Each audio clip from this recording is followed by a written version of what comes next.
Vamos a encarar uno de los temas informativos fuertes del día, como les decía, que era esta embestida del oficialismo hacia el Poder Judicial, básicamente a la Corte Suprema, hablando con un amigo de la casa, Daniel Sapsay, abogado constitucionalista. Daniel, ¿cómo estás? Gustavo Noriega del programa de Luis Majul te saluda. ¿Cómo estás? ¿Qué tal, Gustavo? Un placer, como siempre, hablar con vos. Gracias por Feliz estar ahí. año. Igualmente para vos, Daniel. Bueno, Gracias. acá hay dos cosas. Una es política, que es la intención de llevar adelante un juicio político sabiendo que no se va a lograr, digamos, ¿no? Ahí hay una lectura política de por qué se Mm, hacen ciertas cosas. Después están los mecanismos. Te voy a pedir que hables de las dos cosas, pero arranquemos con los mecanismos, que es tu fuerte, digamos, en términos de diploma, sos abogado constitucionalista. Mira, ¿Qué tan normal es, Daniel, que se pida el juicio político de la Corte Suprema en pleno? ¿Qué antecedentes no, históricos es, tenemos? es, es algo excepcionalísimo. Además, quiero aclarar que no sé por qué no se ha dicho que no se puede hacer a toda la Corte Suprema en Ajá. pleno. ¿Cómo es Se eso? debe hacer, sí, se debe hacer individualmente a cada uno de ellos. Ah, ok. Entiendo. Recordemos que se hizo en la época posterior a Menem también un juicio político a la Corte y Ujú. quedó anulado y se debió recomenzar precisamente porque se lo había hecho a todos los miembros como si fuese un colectivo. Ajá. Y en cada caso debe hacerse un proceso en el cual para cada uno de ellos tiene que haber uno de los motivos que llevan al juicio político, que Claro. es el mal desempeño o la comisión de delitos en el ejercicio de la función. O sea que Lo acá cual, ellos deberían sí, impulsar 4 juicios políticos. exactamente, así Ajá. es. Ellos empezaron con Rosati y después agregaron tres más, Sí, con lo cual quedó de hecho como un colectivo. claro. Y me extraña que nadie lo diga, con lo Sí, cual esto va a ser anulado y van a tener que recomenzar con uno por uno, claro. porque no es que sea como una especie, digamos, de ómnibus, de combo, Ujú. que a todos les comprenden las mismas causales y que se los juzga como si fuera. Además, es realmente algo absolutamente desdoroso hacia la condición de ministro de la Corte, uno de los funcionarios más importantes del Estado, ¿no? La Claro, cabeza del Poder Judicial, nada menos. Pero claro, bueno, creo que forma parte de la ignorancia y al mismo tiempo la voluntad de generar como un estrépito, ¿no? claro. Por otra parte, decíamos que no tienen mayoría en ninguna de las dos cámaras, tiene dos etapas el juicio político. La primera, que es la etapa de la acusación, que tiene lugar precisamente en la Cámara acusadora, que es la Cámara de Diputados, para lo cual se requieren los 2/3 de los miembros presentes. Ujú. En caso de que se concrete, luego la Cámara que va a condenar va a ser el Senado, y Sí, para lo cual también se requieren los 2/3 de los miembros presentes. ajá. No tienen mayoría, esas mayorías en ninguna de En las dos ninguna de las dos cámaras. cámaras, sí. Y de hecho, tan precaria es la mayoría que tienen, que hay cosas mucho más elementales, algunas más elementales, otras más complicadas, que tampoco pudieron llevar adelante. Uno, reemplazar a uno de los 5 jueces de la Corte Suprema, no lo pudieron reemplazar porque no tenían poder político, digamos. Y después quisieron hacer cosas que vos nos has descrito, digamos, casi como absurdas, como una corte de 25 o 15 miembros, y tampoco pudieron Sí, sí, hacerlo, ¿no? y porque no tienen en diputados el número necesario para eso, que en ese caso es la minoría simple, ¿no? Claro. Pero no llega ni remotamente. Todos por el Cambio y el Frente de Todos tienen prácticamente la misma cantidad de miembros, con Daniel, lo cual, sí, claro. sí. Sé que no va a suceder, pero me da mucha curiosidad el proceso. Vos dijiste, la Cámara de Diputados acusa con dos Mm, tercios, ¿no? mm, Y mm, después, de los miembros de los presentes. miembros presentes, que eso es un dato importante también. Y después la condena, o no, la Cámara de Senadores con 2 tercios también. Pero ¿cuál es el proceso, Nuevamente. digamos? ¿Cómo se desarrolla el juicio? Bueno, No logro sí, imaginarlo eso. empieza con la comisión de juicio político de la Cámara de Diputados, que va a actuar como una secretaría de la instrucción del proceso. Ajá, Que claro. eso ya lograron la Sí, mayoría suficiente, muy, muy justa, pero la lograron. sí. Y el tema allí es que ellos pueden, tanto, digamos, convocar durante la instrucción a los miembros de la Corte. Ellos se pueden negar, por supuesto, pero pueden citar testigos y pueden ir llevando a cabo hasta hacer inclusive lo que sería el anteproyecto de acusación. Claro. Y el tema es que eso perdura durante 3 años, Ajá. es decir, durante 3 años legislativos, con lo cual queda latente.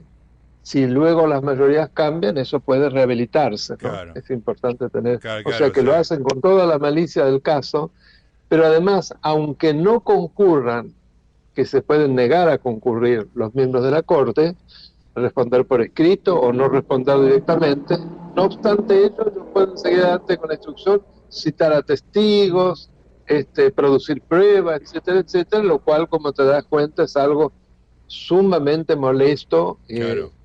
que hace mucho daño a la Corte y Claro. además difícil inclusive para el funcionamiento. Claro, Es tremendo. algo muy destructivo, lo están haciendo a propósito, no hay duda. Sí, hay un afán, eso es lo que yo decía, en un país que está quebrado con unos problemas económicos y sociales terribles, la agenda del gobierno está restringida básicamente a molestar y a hacer daño a determinadas personas, ¿no? Y sobre todo que después el presidente, viste, que se llena la boca diciendo que los únicos privilegiados son los niños, parafraseándose al expresidente Perón, pero ¿cómo va a privilegiar a esos niños si no gobierna? Claro. Y hay una indigencia de parte de los niños, por ejemplo, en la provincia de Buenos Aires, como nunca hubo, creo que más del 60%. Sí. Así que realmente lo que hace y lo que dice son de un cinismo, de una hipocresía increíble. ¿Qué antecedentes tiene esto en la Argentina? ¿Perón hizo juicio político a Sí, miembros de la Corte Suprema? ¿Qué pasó ahí, te acordás? y removió 4, Ajá. quedó solamente uno, que era el único que tenía, digamos, que compartía la misma visión. Lo hizo porque habían dictado la acordada en el 30, por el cual, digamos que avalaron el golpe de Estado. Lo que él no dice es que él estaba con Uriburu, pero sí, claro. Y están todas las fotos, además. Sí, señor. Fíjate vos, siempre el peronismo, esa contradicción, están en todos lados. Doble mensaje en todos lados, pero él fue parte de, en el GO, porque integraba el GO, el Grupo de Oficiales Unidos, bien pronazis además, dicho sea de paso. Escúchame, Daniel. Así que bueno, y después de ¿esto en qué año fue? 45 en adelante, pero ¿en qué? Esto fue en el 46 o 47. Ajá, apenas comenzó. Poco después que asumió la presidencia Perón. Perfecto, gracias. ¿Y después, a lo largo de las décadas que vinieron después, hubo algún otro juicio político de la Corte Suprema? Bueno, el otro es el que yo te comentaba, que fue después durante la presidencia de Menem, si no me equivoco, justo después, en los 90. Ajá. Que también se quiso hacer esto como un colectivo y bueno, que fracasó por ese, como debía ser, sí, y ese... después se hizo uno por uno, claro, y ninguno llegó tampoco a los votos suficientes, algunos estuvieron más cerca. Claro. Me acuerdo que el que estuvo más lejos de ello fue el doctor Bosser. Ajá, claro. Daniel, ya que te puse en modo profesor y nos estás dando datos muy, muy buenos. Profesor Ciruela. No, para nada, al contrario. Ya dijiste cosas que no se están diciendo en varios rubros, así que estamos aprovechando. Pero me gustaría que nos expliques a todos cuál es la importancia de la Corte Suprema, o sea, qué representa la Corte Suprema y por lo tanto qué representa un ataque a la Corte Suprema. Bueno, cada uno de los poderes, como bien sabemos, tiene una suerte de cabeza, ¿no? El poder ejecutivo es el presidente de la nación, que además es unipersonal, es el único poder unipersonal. El poder legislativo es el presidente del Senado, si no está él, el presidente provisional. Y en la Corte Suprema, la cabeza de la Corte Suprema y el presidente de la Corte Suprema, a su vez, es quien implica la representación total de toda la Corte Suprema. O sea que lo que implica es tratar precisamente de descabezar la cabeza de uno de los poderes y además es el poder de control, famosa, el poder contramayoritario, que tiene por objetivo precisamente controlar los exabruptos de los otros dos poderes, no en mérito y conveniencia, pero sí si a través de los actos que ellos llevan a cabo se produce una violación de derechos o garantías reconocidos en la Constitución. Claro, es muy importante que destaques esto, Daniel, que es el poder que controla, que es algo que el kirchnerismo no ha tolerado a lo largo de su historia, ¿no? Yo digo que a veces en la función de los jueces y otras veces en la función de los datos, que cuando Mm. había datos externos como los del INDEC que indicaban algo y no les convenía eso, lo que hicieron fue falsear esos datos.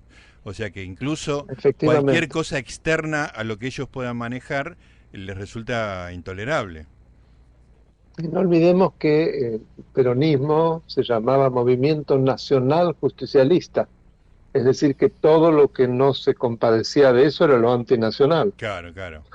Hay Muy sencillo. Y además un movimiento que no admite la existencia de partidos. Y ya desde el principio, lo clásico de la partidocracia, que requiere por lo menos de dos partidos, un sistema democrático además para asegurar la alternancia, ya estaba como vedado. claro. Entonces, para ya liberarte, sabemos que estás ocupado, Daniel, y te agradecemos muchísimo esta charla. ¿Cómo te parece que van a suceder los próximos eventos, digamos? ¿Va a pasar la comisión? ¿No va a llegar a término en diputados? ¿Qué consecuencias va a tener, quizá políticas? Bueno, yo veo muy preocupante que va a seguir como una cosa latente en la Comisión de Juicio Político, Ujú. lo que yo te decía de llamar a testigos, producir Todo eso va pruebas, a tratar de suceder, generar. claro. Esto seguro, ellos lo Ajá, saben muy bien, y claro. eso desde ya, que es sumamente delicado y sumamente molesto y va a generar dificultad para el funcionamiento de la Corte. Esto sí que han logrado un Mm, verdadero exocet, entiendo, y ellos lo claro. saben. Claro, ahí el Para poder, eso son maestros, para destruir son maestros, para claro, construir cero. el poder de daño ahí es muy evidente, Sí, entonces, ¿no? Muy el bien. poder de Daniel. Y lo están utilizando. Bueno, Daniel, te agradecemos muchísimo esta charla, como siempre. Hoy nos diste clases y las hemos aprovechado muy bien. Muchas gracias, ¿eh? Ha sido un gran gusto, yo siempre les pido que la producción, que me mande después Claro que el sí. audio porque yo lo subo a mi canal de YouTube. Exactamente, que ya todo el mundo acá lo conoce, pero recordemos cómo ponen en YouTube para encontrarte, Daniel. Sí, en cualquier buscador, Google, por ejemplo, Daniel Alberto Sapsay en YouTube y llegan directamente. A tu No canal. es necesario que se suscriban, Perfecto. aún sin suscribirse acceden a todos los audios y videos y no tienen que pagar ni un peso, Perfecto, se buenísimo. suscriban o no. Hay algo que no hay que pagar. Gracias, Daniel, un abrazo. Un abrazo grande, Gustavo, hasta pronto y gracias a Hasta vos. pronto. Daniel Sapsay, abogado constitucionalista, describiendo el daño que va a hacer esto, que no es simplemente un capricho político sin demasiadas consecuencias. Hay un daño